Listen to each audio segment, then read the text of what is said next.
Parágrafo 2. O Pai, em nome do Pai, do Filho e do Espírito Santo. Os cristãos são batizados em nome do Pai, do Filho e do Espírito Santo. Mateus 28, 19. Antes disso, eles respondem: creio. A tríplice pergunta que requer que confessem sua fé no Pai, no Filho e no Espírito. Fides Omnium Christianorum in Trinitate consiste. A fé de todos os cristãos fundamenta-se na Trindade. Os cristãos são batizados em nome do Pai e do Filho e do Espírito Santo, e não nos nomes destes três, pois só existe um Deus, o Pai Todo-Poderoso, seu Filho único e o Espírito Santo, a Santíssima Trindade. O mistério da Santíssima Trindade é o mistério central da fé e da vida cristã. É, portanto, a fonte de todos os outros mistérios da fé. É a luz que os ilumina, é o ensinamento mais fundamental e essencial na hierarquia das verdades de fé. Toda a história da salvação é a história das vias e meios do revelar-se do Deus verdadeiro e único, Pai, Filho e Espírito Santo, o qual reconcilia e une a si aqueles que se afastam do pecado. Neste parágrafo se exporá brevemente de que modo é revelado o mistério da Santíssima Trindade. Primeiro, de que maneira a Igreja formulou a doutrina da fé sobre este mistério. Segundo, de que modo, mediante as missões divinas do Filho e do Espírito Santo, Deus Pai realiza seu desígnio benevolente de criação, de redenção e de santificação.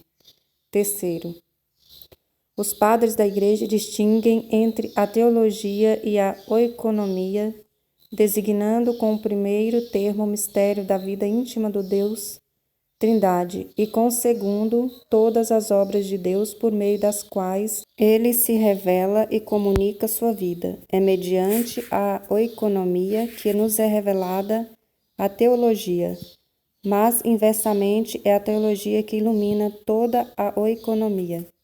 As obras de Deus revelam quem Ele é em si mesmo e, inversamente, o mistério de seu ser íntimo ilumina a compreensão de todas as suas obras. Acontece o mesmo de modo similar entre as pessoas humanas. A pessoa mostra-se em seu agir. Quanto melhor conhecermos uma pessoa, tanto melhor compreenderemos seu agir. A Trindade é um mistério de fé em sentido estrito, um dos mistérios escondidos em Deus que não podem ser conhecidos se não forem revelados do alto. Sem dúvida, Deus deixou vestígios de seu ser trinitário em sua obra de criação e em sua revelação ao longo do Antigo Testamento. Entretanto, a intimidade de seu ser, como Santíssima Trindade, constitui um mistério inacessível à pura razão e até mesmo à fé de Israel, antes da encarnação do Filho de Deus e da missão do Espírito Santo. A revelação de Deus como Trindade, o Pai revelado pelo Filho. A invocação de Deus como Pai é conhecida em muitas religiões. A divindade é, muitas vezes, considerada Pai dos deuses e dos homens. Em Israel, Deus é chamado de Pai enquanto Criador do mundo.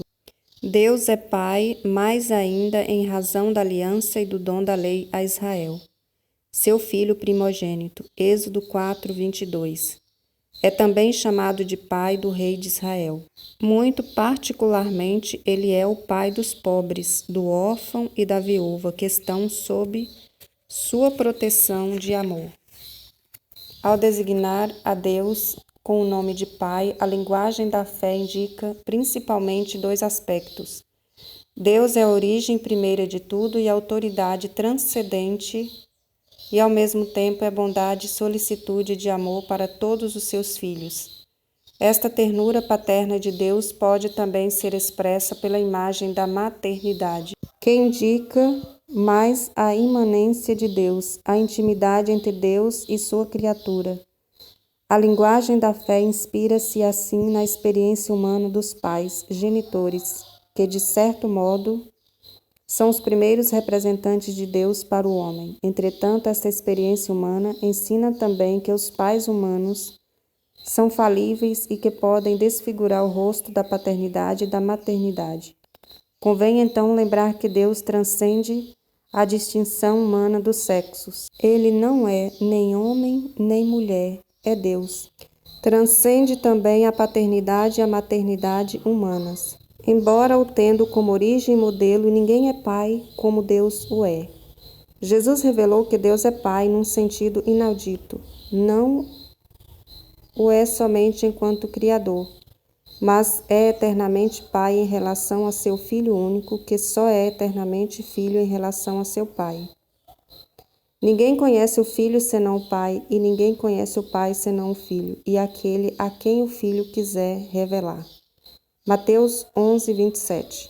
Por isso os apóstolos confessam Jesus como o Verbo que no princípio estava junto de Deus e que era Deus. João 1, 1. Como a imagem do Deus invisível. Colossenses 1,15. Como o resplendor da glória do Pai, a expressão do seu ser. Hebreus 1,3. Na continuidade deles, seguindo a tradição apostólica, a Igreja, no ano de 325, no primeiro concílio ecumênico de Niceia, confessou que o Filho é consubstancial ao Pai, isto é, um só Deus com ele.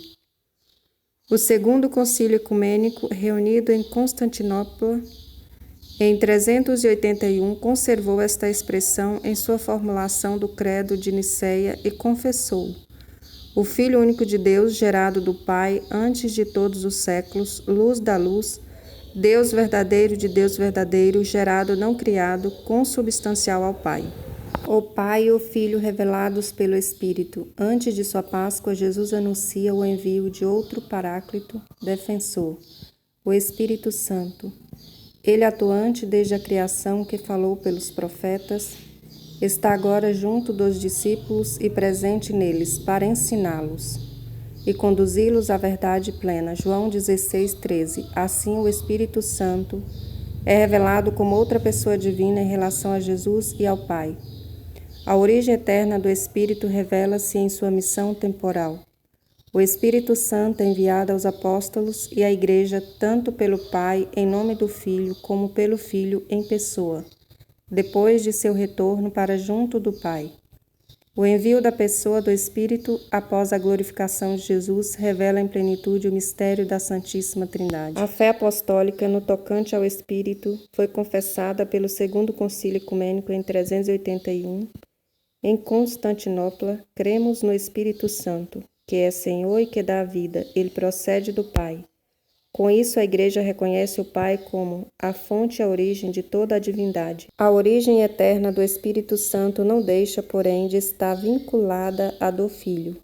O Espírito Santo, que é a terceira pessoa da Trindade, é Deus, uno e igual ao Pai, e ao Filho, da mesma substância e também da mesma natureza.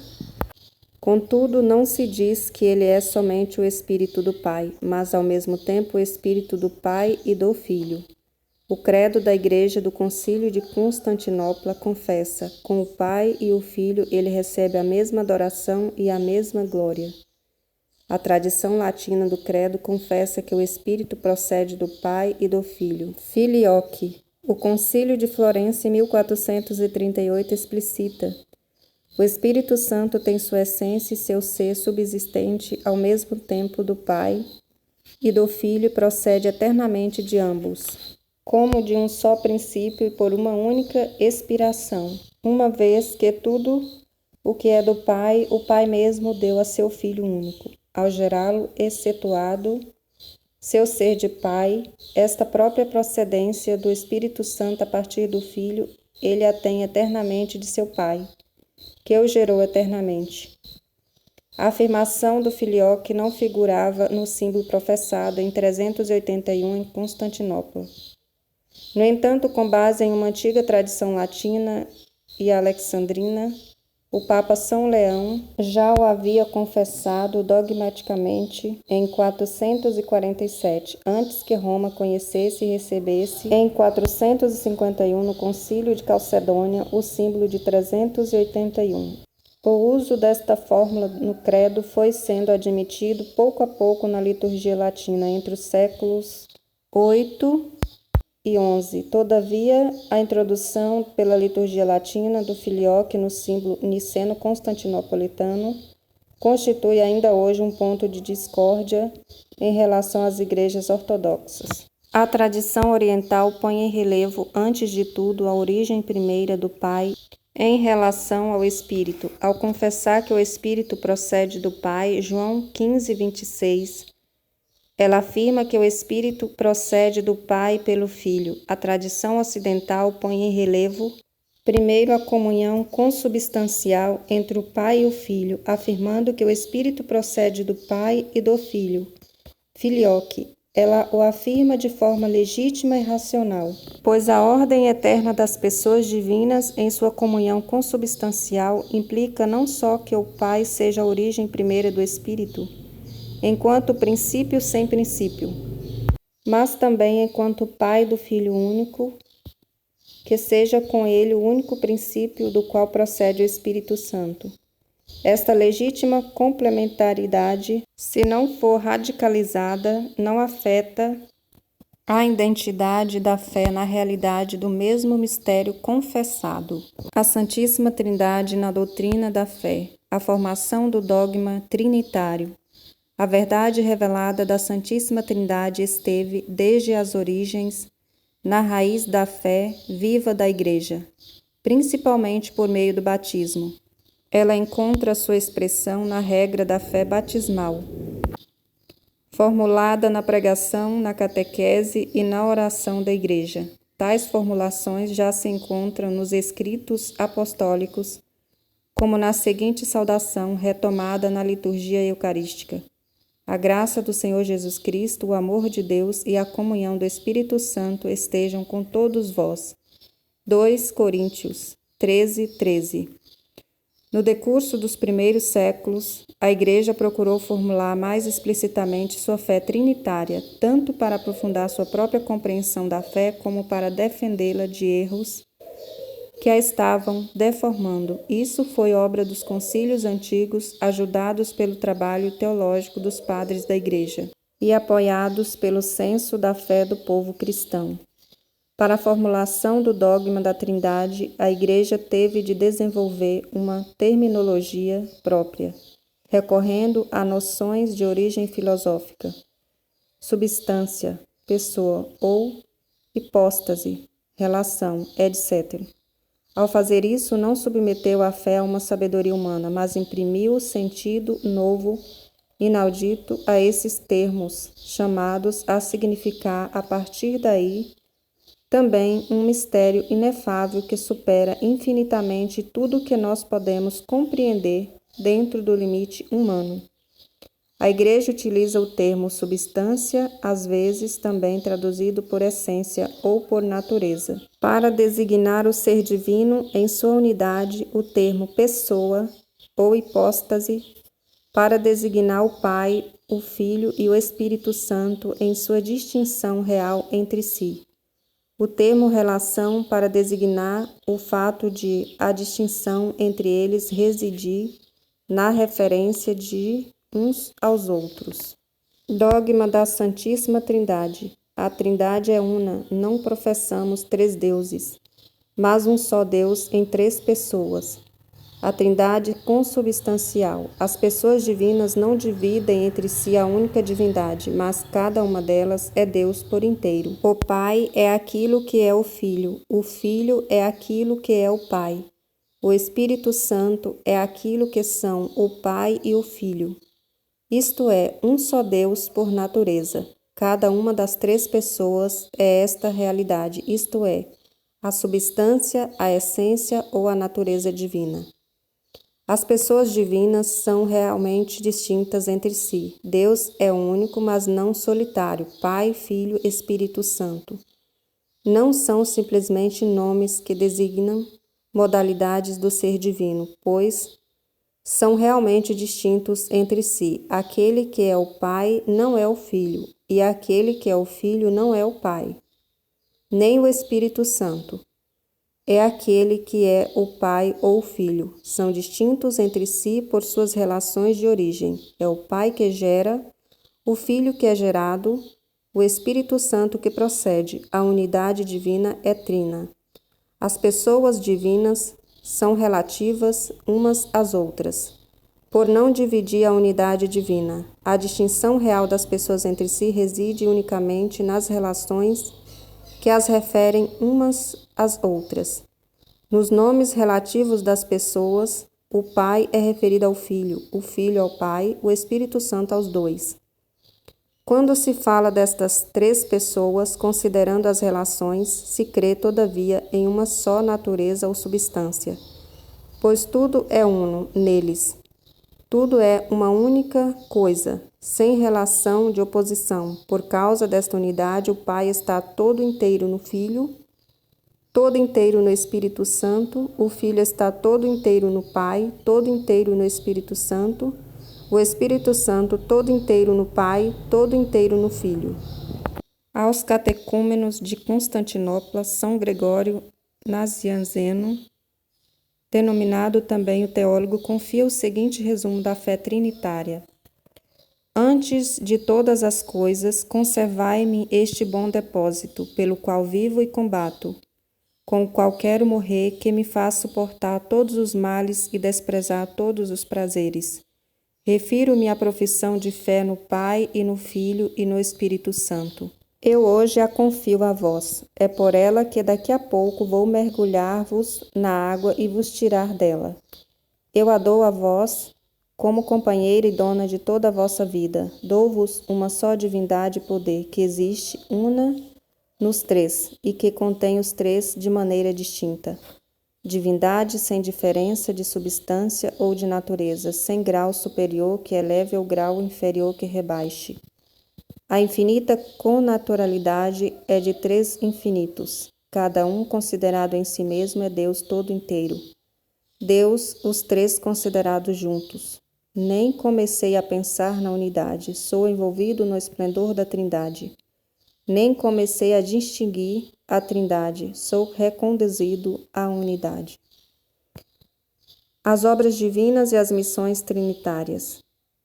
O lux beata trinitas et principalis unitas. Ó luz Trindade bendita, ó primordial unidade, Deus é beatitude eterna, vida imortal, luz sem ocaso, Deus é amor. Pai, Filho e Espírito Santo, livremente Deus quer comunicar a glória de sua vida bem-aventurada. Este é o desígnio de benevolência, Efésios 1:9, que ele concebeu desde antes da criação do mundo. No seu Filho bem-amado, predestinou a adoção como filhos, Efésios 1:5, isto é, a se configurarem com a imagem de seu Filho, Romanos 8:29, graças ao Espírito que por adoção vos torna filhos, Romanos 8:5. Esta decisão prévia é uma graça que nos foi dada no Cristo Jesus antes de todos os tempos, 2 Timóteo 1:9, proveniente diretamente do amor trinitário. Este se desdobra na obra da criação em toda a história da salvação, após a queda, nas missões do Filho e do Espírito, prolongadas pela missão da Igreja. Toda a economia divina é obra comum das três pessoas divinas. Efetivamente, como a Trindade não tem senão uma única e mesma natureza, assim também não tem senão uma única e mesma operação. O Pai, o Filho e o Espírito Santo não são três princípios das criaturas, mas um só princípio. Contudo, cada pessoa divina cumpre a obra comum segundo sua propriedade pessoal. Assim a Igreja confessa na linha do Novo Testamento: um Deus e Pai do qual são todas as coisas, um Senhor Jesus Cristo mediante o qual são todas as coisas, um Espírito Santo em quem são todas as coisas. São, sobretudo, as missões divinas da encarnação do Filho e do dom do Espírito Santo que manifestam as propriedades das pessoas divinas. obra ao mesmo tempo comum e pessoal. Toda a economia divina dá a conhecer tanto a propriedade das pessoas divinas como sua única natureza. Outrosim, toda a vida cristã é comunhão com cada uma das pessoas divinas, sem de modo algum separá-las. Quem rende glória ao Pai, o faz pelo Filho no Espírito Santo. Quem segue a Cristo, o faz porque o Pai o atrai e o Espírito o impulsiona. O fim último de toda a economia divina é a entrada das criaturas na unidade perfeita da Santíssima Trindade. Entretanto, desde já, somos chamados a ser habitados pela Santíssima Trindade. Se alguém me ama, guardará a minha palavra. Meu Pai o amará, e nós viremos e faremos nele a nossa morada. João 14, 23. Ó meu Deus, Trindade que adoro, ajudai-me a esquecer inteiramente de mim para firmar-me em vós, imóvel e pacífica, como se a minha alma já estivesse na eternidade. Que nada consiga perturbar a minha paz nem fazer-me sair de vós, ó meu imutável, mas que cada minuto me leve mais longe na profundidade do vosso mistério. Pacificai a minha alma, fazei dela o vosso céu, vossa amada morada e o lugar do vosso repouso. Que nela eu nunca vos deixe só, mas que eu esteja aí, toda inteira, completamente vigilante na minha fé, toda adorante, toda entregue à vossa ação criadora. Resumindo, o mistério da Santíssima Trindade é o mistério central da fé e da vida cristã. Só Deus nos pode dar a conhecê-lo, revelando-se como Pai, Filho e Espírito Santo. A encarnação do Filho de Deus revela que Deus é o Pai eterno e que o Filho é consubstancial ao Pai, isto é, que ele é no Pai e com o Pai o mesmo, Deus único. A missão do Espírito Santo enviado pelo Pai em nome do Filho e pelo Filho que procede do Pai, João 15, 26, revela que o Espírito é com eles o mesmo Deus único. Com o Pai e o Filho é adorado e glorificado. O Espírito Santo procede do Pai como fonte primeira e pela doação eterna deste ao Filho. Procede do Pai e do Filho em comunhão. Pela graça do batismo em nome do Pai, do Filho e do Espírito Santo, Mateus 28, 19, somos chamados a compartilhar da vida da Santíssima Trindade aqui na terra, na obscuridade da fé e para além da morte na luz eterna. Fides autem catholica aec est ut uno Deum in Trinitate et Trinitatem in unitate veneremum nec confundentes personas nec substantia separantes alia n est persona patris alia filii alia spiritus sancti sed patris et fugi et spiritus sancti est una divinitas aequalis gloria coaeterna majestas. A fé católica é esta, que veneremos o único Deus na Trindade e a Trindade na unidade, não confundindo as pessoas, nem separando a substância, pois uma é a pessoa do Pai, outra a do Filho, outra a do Espírito Santo. Mas uma só é a divindade do Pai, do Filho e do Espírito Santo, igual à glória coeterna majestade, inseparáveis naquilo que são, da mesma forma o são naquilo que fazem, na única operação divina. No entanto, cada uma delas manifesta o que lhe é próprio na Trindade, sobretudo nas missões divinas da encarnação do Filho e do dom do Espírito Santo. Louvado seja nosso Senhor Jesus Cristo, para sempre seja louvado. Amém.